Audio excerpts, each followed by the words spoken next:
Bonjour à toutes et à tous, bienvenue sur CCTV français pour cette nouvelle édition du journal. Le président Xi Jinping a rendu visite à 3 sièges de médias nationaux à Beijing, CCTV, le quotidien du peuple et l'agence de presse Xinhua. Au quotidien du peuple, le président Xi a présenté ses vœux au public à travers un message audio dans une publication de la plateforme des nouveaux médias. À l'agence de presse Xinhua, le président Xi a eu une discussion vidéo avec un journaliste qui enquête sur les performances de représentants locaux du parti dans un village provincial. Le président Xi a appelé les journalistes à continuer de creuser et à trouver des informations de première main sur des sujets comme celui-ci, car c'est dans l'intérêt du peuple et du parti. Le président Xi nous a également rendu visite ici à la télévision centrale de Chine et a participé à une vidéoconférence avec CCTV America à Washington. Il a félicité la chaîne dans ses efforts pour proposer 5 heures de contenu original par jour.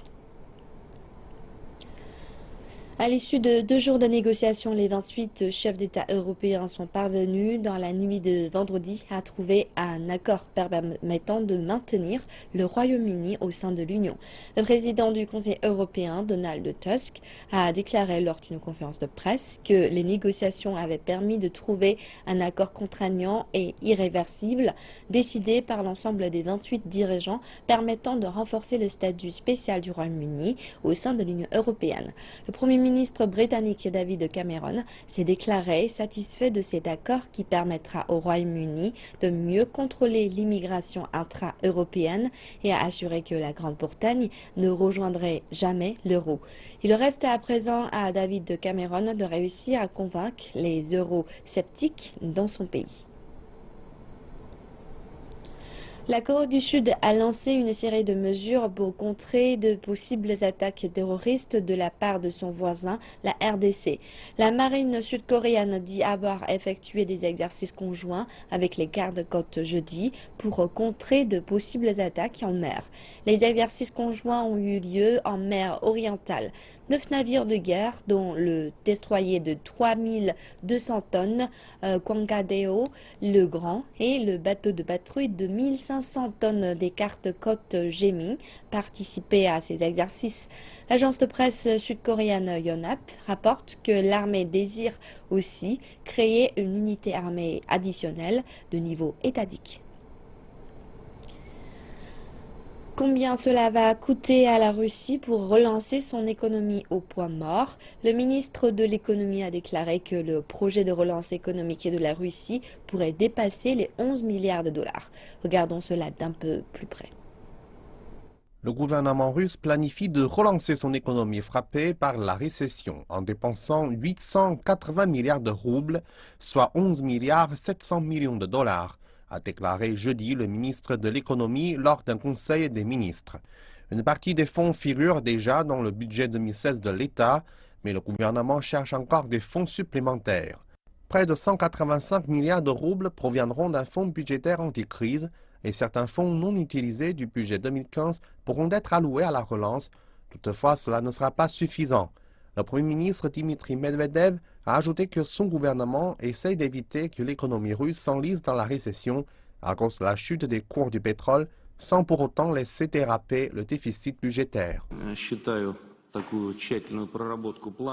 Je pense que nous avons un bon plan. Le contexte économique est instable à cause de la chute des cours du pétrole et des sanctions occidentales. Notre budget fiscal et les industries sont en état de surcharge. C'est pourquoi nous avons besoin de ce plan de relance économique, même si cela n'est pas final.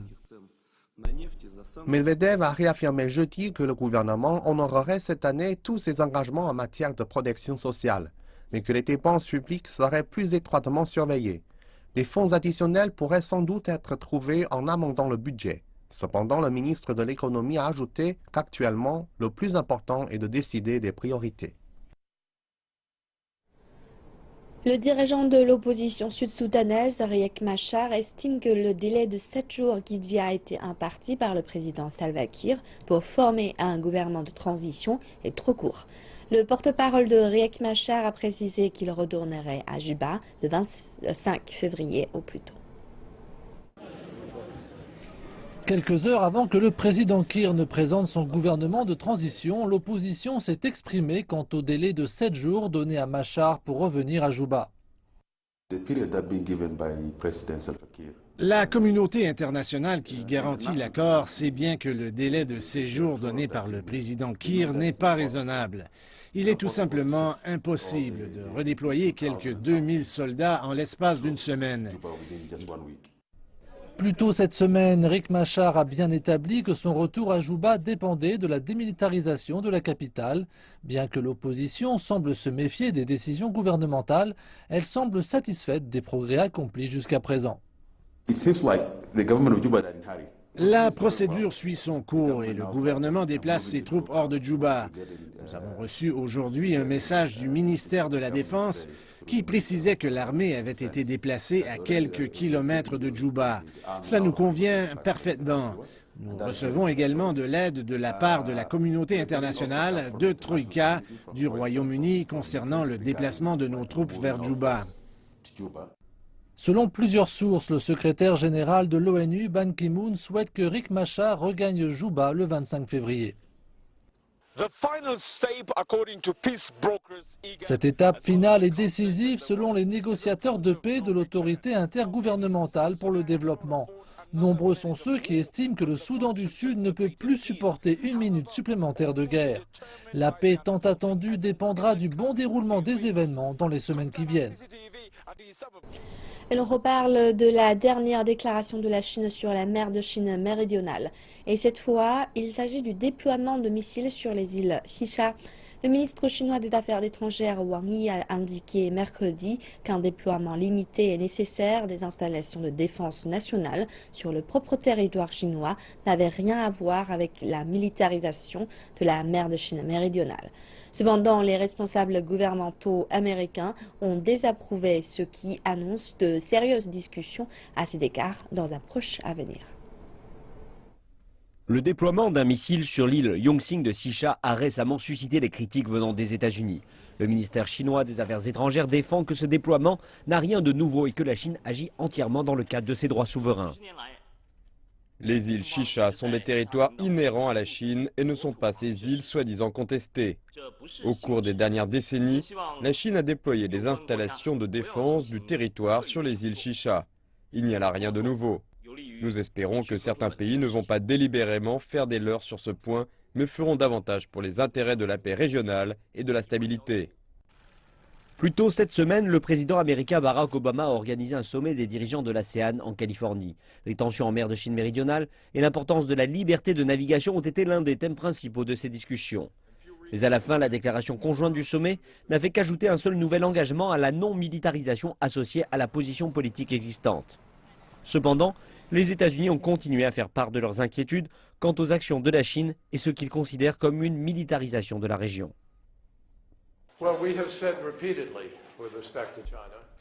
Nous avons déclaré à plusieurs reprises à l'égard de la Chine que le standard devant être appliqué à tous les pays en mer de Chine méridionale est la non-militarisation.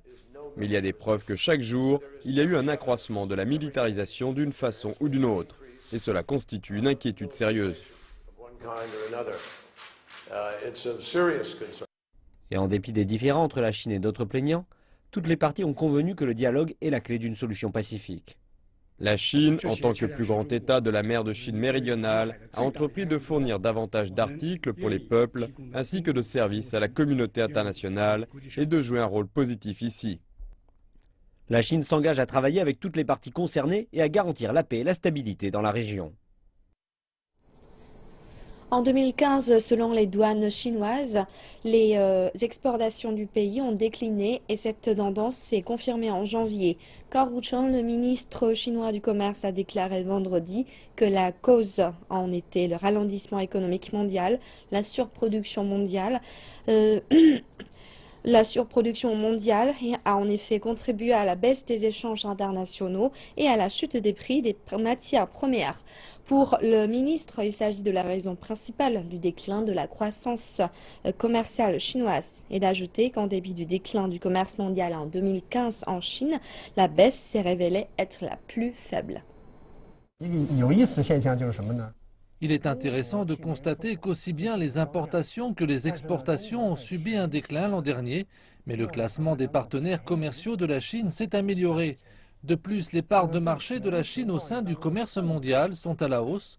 On estime qu'elles ont augmenté d'1 point de pourcentage, passant de 12,2 à 13,2%, la croissance annuelle la plus rapide de l'histoire.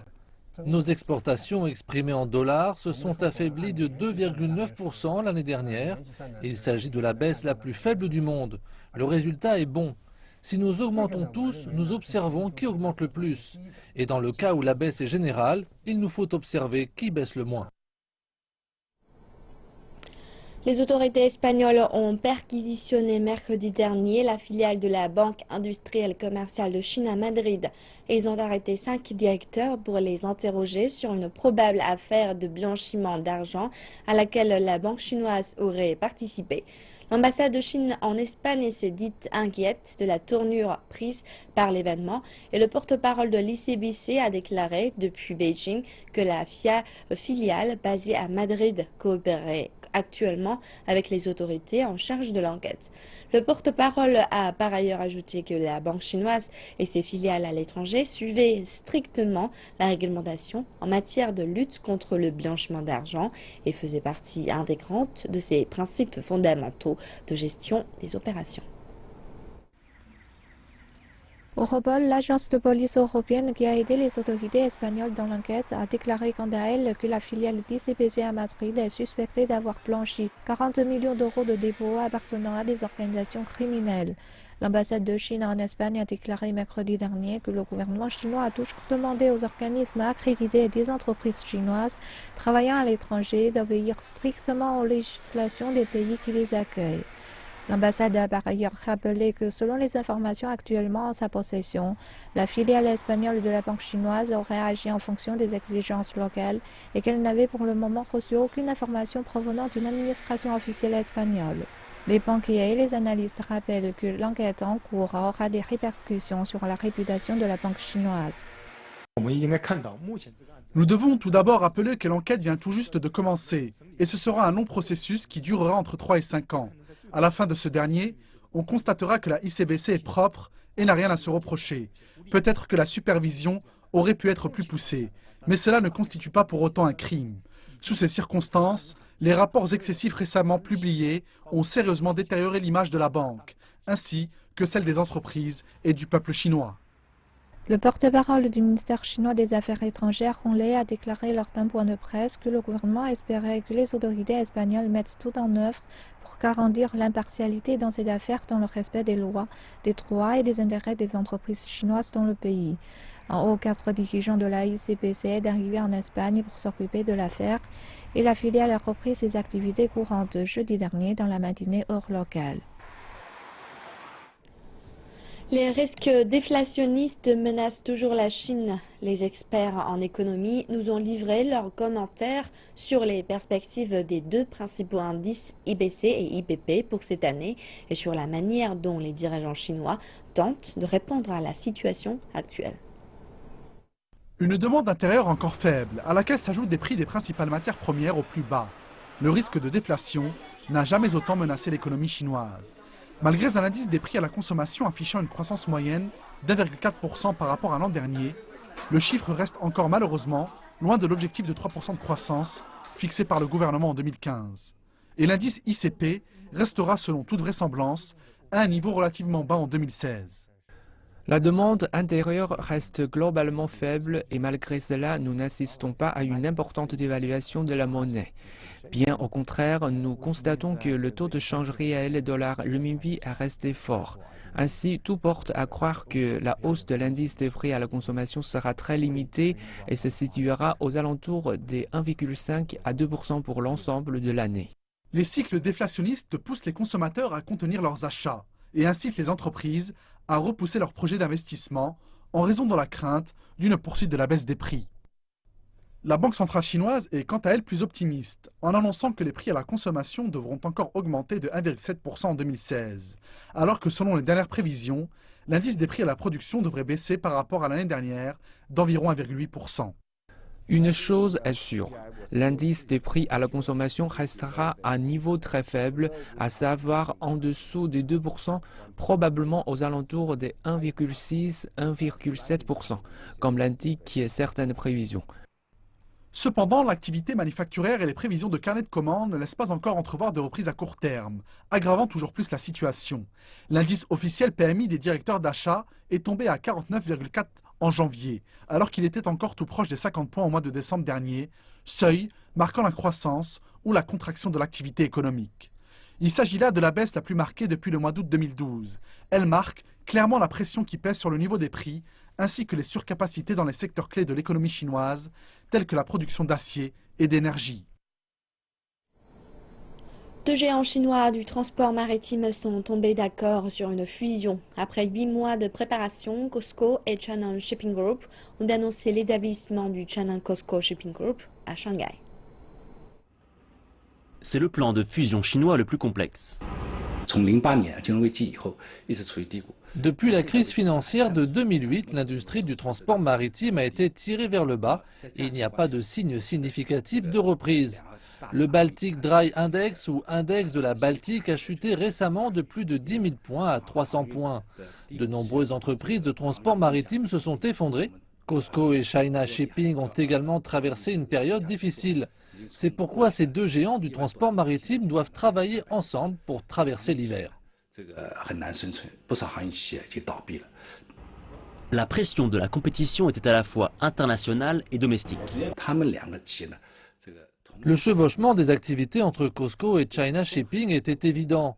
Ils étaient tous deux dans les transports et la location de conteneurs dans les ports et les pétroliers. Ils étaient donc en compétition entre eux avec les autres concurrents internationaux. Des ressources nationales étaient donc laissées en désordre et gâchées. 4 entreprises au sein de ces deux géants prendront en charge les différents aspects de l'activité. COSCO deviendra une pure entreprise de transport maritime de conteneurs, la 4e plus importante du monde. China Shipping Development se concentrera sur le transport de pétrole et de gaz, ce qui en fera la 2e plus importante dans le monde. COSCO Pacific achètera à China Shipping Container Lines des actifs portuaires et pourra se vanter d'avoir le débit de production le plus élevé de la planète. Cette restructuration va permettre de réduire la concurrence irrationnelle entre ces deux géants qui bénéficieront d'importantes économies d'échelle et pourront se concentrer sur la concurrence internationale.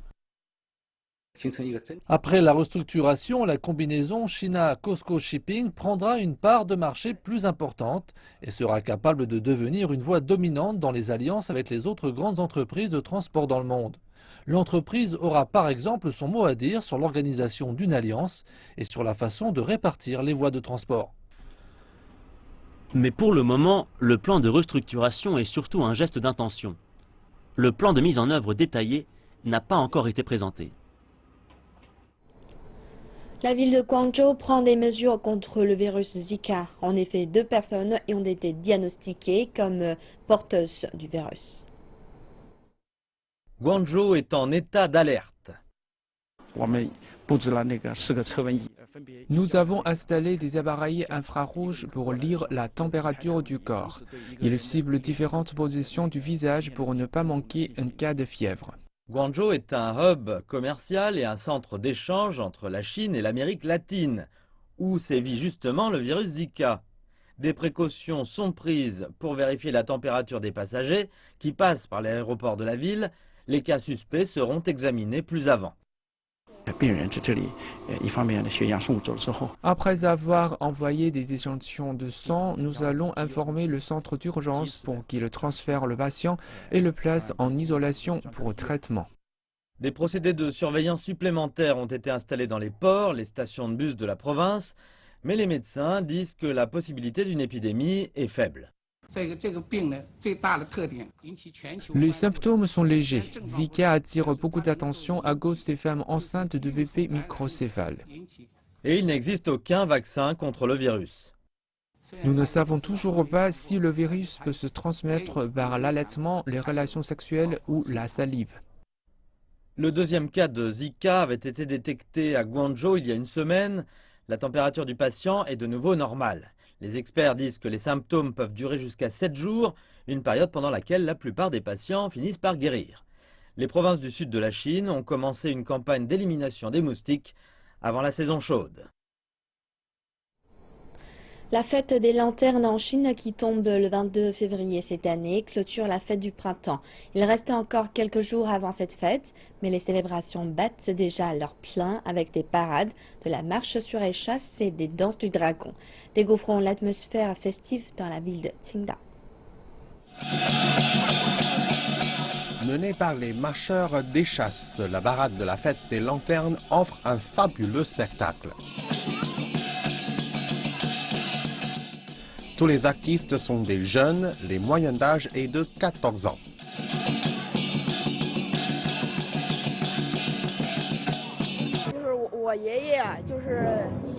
Mon grand-père était un marcheur d'échasse. Je regardais sa performance et il m'impressionnait. Assis, j'ai commencé à prendre la marche sur échasse. Je suis un peu nerveux, mais aussi très excité par ma participation d'aujourd'hui. La marche sur échasse est un art populaire traditionnel originaire du nord de la Chine.